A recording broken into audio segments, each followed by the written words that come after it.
আসসালামু আলাইকুম।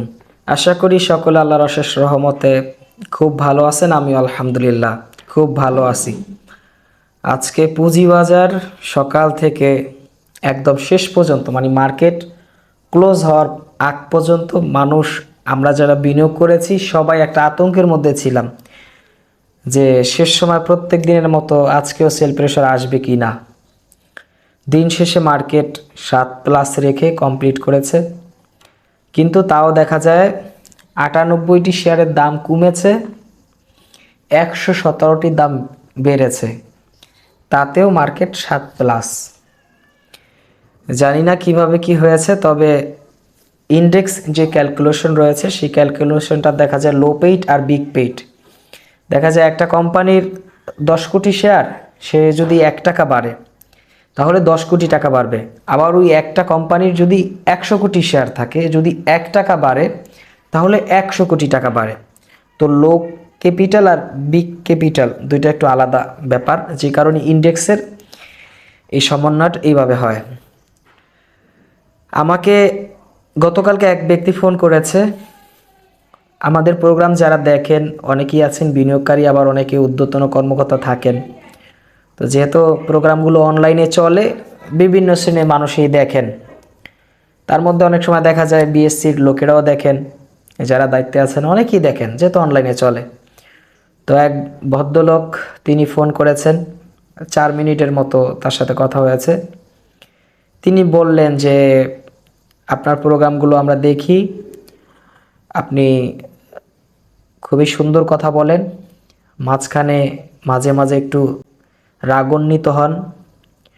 তখন আমি তারে বললাম যে দেখেন, আপনি যদি একজন বিনিয়োগকারী হন তাহলে আমার রাগান্বিতর কারণটা আপনি জানেন। মানে তার সাথে এইভাবে কথা বলার পরে তিনি বললেন যে মার্কেটের যে অর্থর যে শক্তি, সেই শক্তিটা সামনে আসবে। আমাকে বললে যে জানুয়ারি ফেব্রুয়ারির মধ্যে মার্কেট খুব ভালো হয়ে যাবে। তিনি বলতেছেন 4 মিনিট তার সাথে কথা হয়েছে, সেই 4 মিনিট কথার মধ্যে তিনি বারবার একই কথা উল্লেখ করেছেন যে আপনারা একটু অপেক্ষা করেন, মার্কেটের যে সংস্কার চলছে, এই দীর্ঘ 15-20 বছরের যে মার্কেটের অনিয়ম হয়েছে, সেই অনিয়মের তারা যে তদন্ত করতেছে বা যারা এই অন্যায় করেছে, তাদের অপকর্ম করেছে, তাদেরকে এই জরিমানাগুলো করতেছে।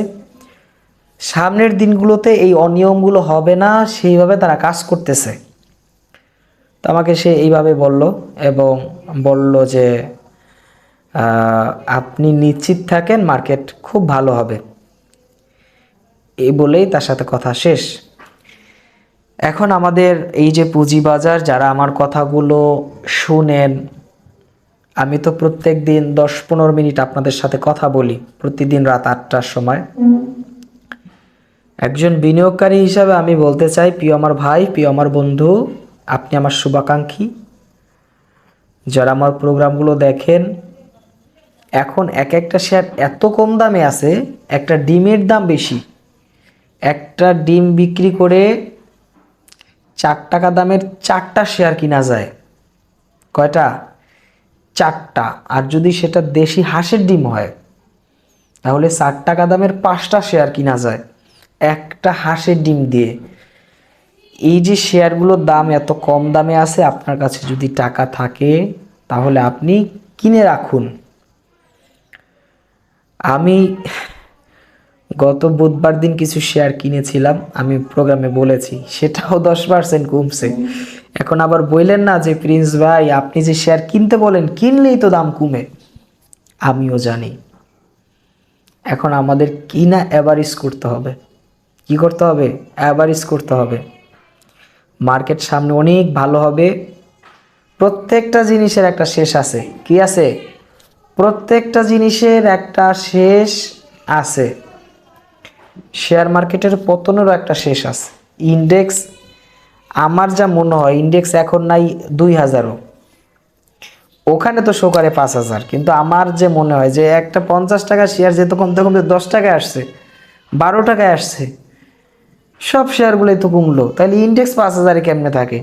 আগেও যে ইন্ডেক্স 5,000-এ যখন ছিল প্রত্যেকটা শেয়ারের দাম তো যেগুলো 28 টাকা, 30 টাকা, 35 টাকা ছিল সবগুলো এখন 8-9 টাকা। তাহলে ইন্ডেক্স 5,000-এ থাকে কেমনে, তাই না? তো আর কমবে কি? একটা শেয়ার যা কমার তো কমেই গেছে। একটা শেয়ার কমতে কমতে এখন যেই তলানিতে আছে, আপনাদের কাছে অর্থ থাকলে বিনিয়োগ করুন, আর যদি অর্থ না থাকে তাহলে ধৈর্যকে বিনিয়োগ করুন। কি কি করবেন? আপনার যে ধৈর্য আছে সেই ধৈর্যকে বিনিয়োগ করুন। মার্কেট কিছুদিনের জন্য দেখা অফ করে দেন।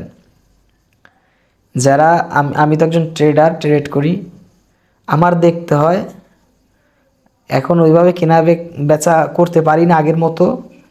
আগে তো সকাল 10টা থেকে 2টা 20 পর্যন্ত আল্লাহর রহমতে ভালোই ট্রেড হয়ে যেত, কিন্তু এখন হয় না। আর যারা ইনভেস্টার, বিনিয়োগ করে রাইখা দিচ্ছেন, তারা অন্তত কিছুদিনের জন্য মার্কেট দেখা একেবারেই বন্ধ করে দেন। আপনি যদি মার্কেট দেখা বন্ধ না করেন, আপনি মানসিক রোগী হয়ে যাবেন। কারণ মানসিক যে রোগ, সেটা কিন্তু ধীরে ধীরে মানুষের মধ্যে বাসা বাঁধে।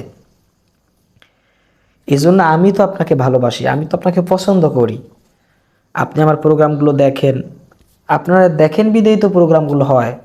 আপনি যদি না দেখেন তাহলে এই যে রাত 8টার ঢাকা স্টক এক্সচেঞ্জ নিয়ে প্রোগ্রাম হবে না। তো আপনি আমার বন্ধু, আপনি আমার শুভাকাঙ্ক্ষী। মার্কেট ভালো হবে, অচিরেই মার্কেট ভালো হবে। ডিসেম্বর ক্লোজিং শেয়ারগুলো, এরপরে দেখেন যে এখন বর্তমানে নভেম্বর মাস, এরপরে এই যে বছরের একটা ক্লোজিং আছে। কি ক্লোজিং? December closing. ইন্ডেক্সটা একটা কোন জায়গায় ক্লোজ থাকবে? 5,000-এর মধ্যেই থাকবে, না 5,000-এর নিচে থাকবে, না 6,000-এর উপরে থাকবে? এই ডিসেম্বর ক্লোজিংয়ের মধ্যে অনেক ব্যাপার স্যাপার থাকে। নতুন একটা বছর আসবে, আমরা আশা রাখি মার্কেটে মার্কেটে অর্থ আছে। কি আছে? অর্থ আছে, বিনিয়োগ হচ্ছে না। দেখেন 5ই অগাস্টের আগে, 3 অগাস্ট 4 অগাস্ট, সম্ভবত 3 অথবা 4, ওই সময় 103 পয়েন্ট মাইনাস হয়েছিল। এরপরে মার্কেটটা বন্ধ ছিল। তো ওই সময় লেনদেনই হচ্ছিল না। 200 কোটি টাকা লেনদেন হয়েছে, 220-25 কোটি টাকা। এরপরে সরকারটা যখন পরিবর্তন হলো, হঠাৎ করে 11ই আগস্ট সম্ভবত 2,000 কোটি টাকা লেনদেন হয়েছে। এরপরে লেনদেনটা আস্তে আস্তে 1,600 কোটি, 1,500 কোটি, 1,100 কোটি আস্তে আস্তে কমছে।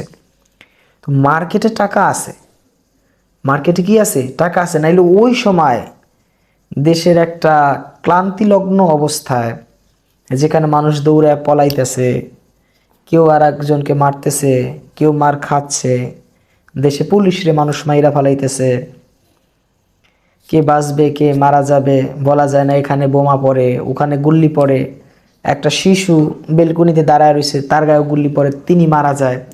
ওই অবস্থায় মার্কেটে 2,000 কোটি টাকা লেনদেন হয়েছে। আপনাকে যদি আরেকটু ব্যাখ্যা দিতে হয় তাহলে দেখেন 2020 সালে মার্কেটটা একদম থাইমা ছিল 1.5 থেকে 2 মাস।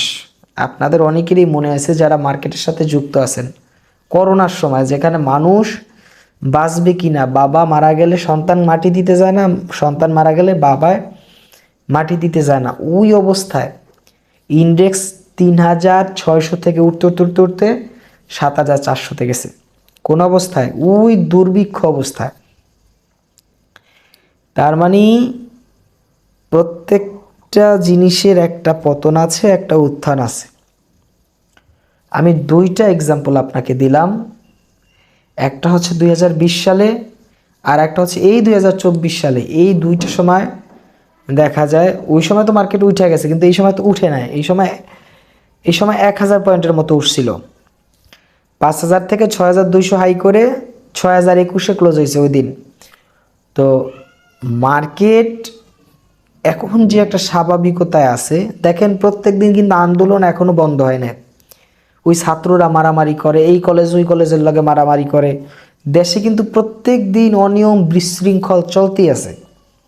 দেশ কিন্তু স্থির না। তো এই অবস্থা অনেকে বিনিয়োগ করতে চায় না।